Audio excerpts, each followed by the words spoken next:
সুয়াসান পাখি আমার সুয়াসান পাখি। হৃদয়স্পর্শী সুরের অনন্য কারিগর বাংলার গণমানুষের শিল্পী সঙ্গীত শিল্পী বারী সিদ্দিকী না থাকার 7 বছর আজ।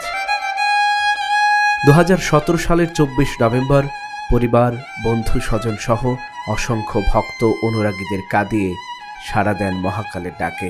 বাঁশির সুর আর সরল ভাষার প্রয়োগ, এই দুয়ে মিলে বারী সিদ্দিকী তার গানের জাদু দিয়ে বাংলার প্রতিটি মানুষের হৃদয়ে জায়গা করে নেন, যেটিকে তিনি নাম দিয়েছেন কাটা বিচ্ছেদের গান। অপরাধী হইলে আমি তো।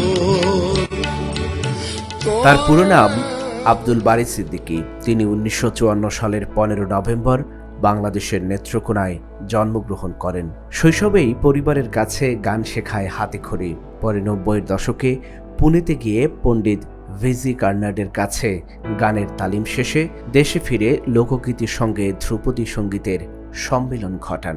সেখান থেকেই সাধারণ মানুষের হৃদয়ে স্থায়ী আসন করে নেন বারী সিদ্দিকী। মাটির দেহ ক্ষয় করিলাম তবু যদি সুখে। 1985 সালে বাংলাদেশ টেলিভিশনে যোগদান করেন তিনি।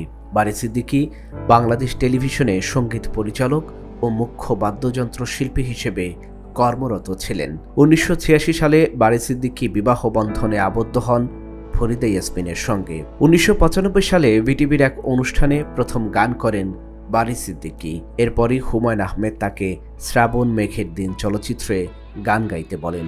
আমার গায়ে যত দুঃখ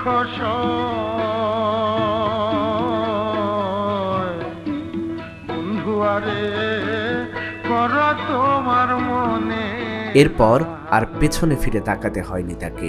চলচ্চিত্রের গানে আকাশ ছোঁয়া জনপ্রিয়তা পাবার পরপরই বাজারে আসে তার দুটি একক অ্যালবাম, একটি দুঃখ রইল মনে এবং অন্যটি অপরাধী হইলেও আমি তোর।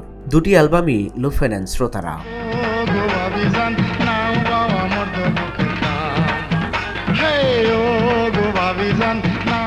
তিনি একাধারে সঙ্গীত শিল্পী, গীতিকার ও বংশীবাদক। লোক ও মরমী ধারার গান তাকে বেশি জনপ্রিয়তা এনে দেয়। একজন বংশীবাদক হিসেবে বিশ্বের বিভিন্ন দেশে তিনি বাঁশি বাজিয়েই শ্রোতা দর্শককে মুগ্ধ করেছেন। 1999 সালে ফ্রান্সে ওয়ার্ল্ড ফ্লুট সম্মেলনে এই উপমহাদেশ থেকে তিনিই প্রতিনিধিত্ব করেছিলেন, যা বাংলাদেশের জন্য বড় অর্জন। সঙ্গীত শিল্পী হলেও বারী সিদ্দিকী মাটির পিঞ্জিরা নামের একটি চলচ্চিত্র পরিচালনার পাশাপাশি এতে অভিনয় করেন।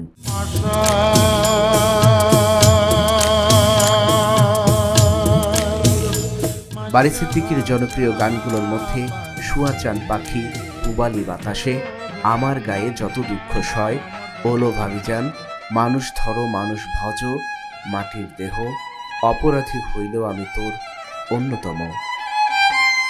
আজ তার প্রয়াণ দিবসে ঢাকা জার্নাল পরিবারের পক্ষ থেকে জানাই গভীর শ্রদ্ধা।